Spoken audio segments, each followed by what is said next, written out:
ಎಲ್ಲರಿಗೂ ಶುಭ ಮುಂಜಾನೆ. ನನ್ನ ಹೆಸರು ಸಮೀಕ್ಷಾ. ನಾನು 6ನೇ ತರಗತಿಯಲ್ಲಿ ಓದುತ್ತಿದ್ದೇನೆ. ಇಂದು 6ನೇ ತರಗತಿಯ ವಿದ್ಯಾರ್ಥಿಗಳು ತೋಳ ಬಂತು ತೋಳ ಕಥೆಯನ್ನು ನಾಟಕ ರೂಪದಲ್ಲಿ ಪ್ರಸ್ತುತಪಡಿಸುತ್ತಿದ್ದೇವೆ. ಒಂದು ಊರಿನಲ್ಲಿ ಒಬ್ಬ ಕುರಿ ಕಾಯುವ ಹುಡುಗನಿದ್ದನು. ಅವನು ದಿನಾಲು ಕುರಿಗಳನ್ನು ಮೇಯಿಸಲು ಕಾಡಿಗೆ ಹೋಗುತ್ತಿದ್ದನು. ಕುರಿಗಳನ್ನು ಮೇಯಿಸಲು ಬಿಟ್ಟು ಬಯಲಲ್ಲಿ ಆಟವಾಡುತ್ತಿದ್ದನು. ಸ್ವಲ್ಪ ದೂರದಲ್ಲಿ ಜನರು ಗದ್ದೆಗಳಲ್ಲಿ ಕೆಲಸ ಮಾಡುತ್ತಿದ್ದರು. ಇದನ್ನು ಕಂಡ ಹುಡುಗನಿಗೆ ತಮಾಷೆ ಮಾಡಬೇಕು ಅನಿಸಿತು. ಆಗ ಅವನು ಜನರಿಗೆ ಕೇಳುವಂತೆ ಜೋರಾಗಿ, ಅಯ್ಯೋ, ತೋಳ ಬಂದಿದೆ, ತೋಳ, ಯಾರಾದರೂ ಕಾಪಾಡಿ ಎಂದು ಜೋರಾಗಿ ಕೂಗಿದನು.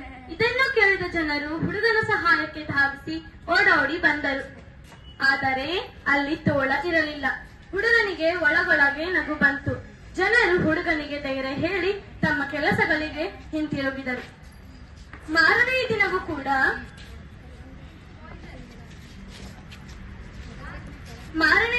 ಕೂಡ ಕುರಿ ಕಾಯುವ ಹುಡುಗ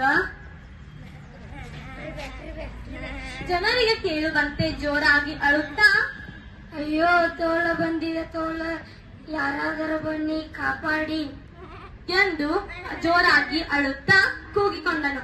ಇದನ್ನು ಕೇಳಿಸಿಕೊಂಡ ಜನರು ಮತ್ತೆ ಹುಡುಗನ ಸಹಾಯಕ್ಕೆ ಧಾವಿಸಿ ಓಡೋಡಿ ಬಂದರು. ಆದರೆ ಅಲ್ಲಿ ತೋಳ ಇದ್ದರಲ್ಲವೇ ಕಾಣುವುದು.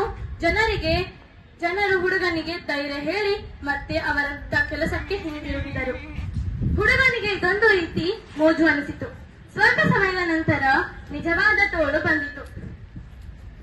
ಕುರಿಗಳನ್ನು ಹಿಡಿದು ತಿನ್ನಲು ಆರಂಭಿಸಿತು.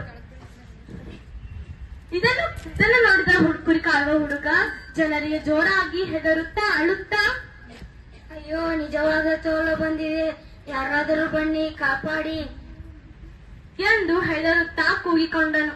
ಆದರೆ ಅಲ್ಲಿದ್ದ ಜನರು ಹುಡುಗ ಸುಳ್ಳು ಹೇಳುತ್ತಿದ್ದಾನೆ, ನಮ್ಮನ್ನು ಗುಗ್ಗು ಮಾಡುತ್ತಿದ್ದಾನೆ ಅಂದುಕೊಂಡು ಹುಡುಗನ ಸಹಾಯಕ್ಕೆ ಯಾರೂ ಬರಲಿಲ್ಲ. ತೋಳ ಕುರಿಗಳನ್ನು ತಿಂದು ಹೊಟ್ಟೆ ತುಂಬಿಸಿಕೊಂಡಿತು. ಕುರಿ ಕಾಯುವ ಹುಡುಗ ಕುರಿಗಳನ್ನು ಕಳೆದುಕೊಂಡು ಅಳುತ್ತಾ ಮನೆಗೆ ಹಿಂತಿರುಗಿದನು.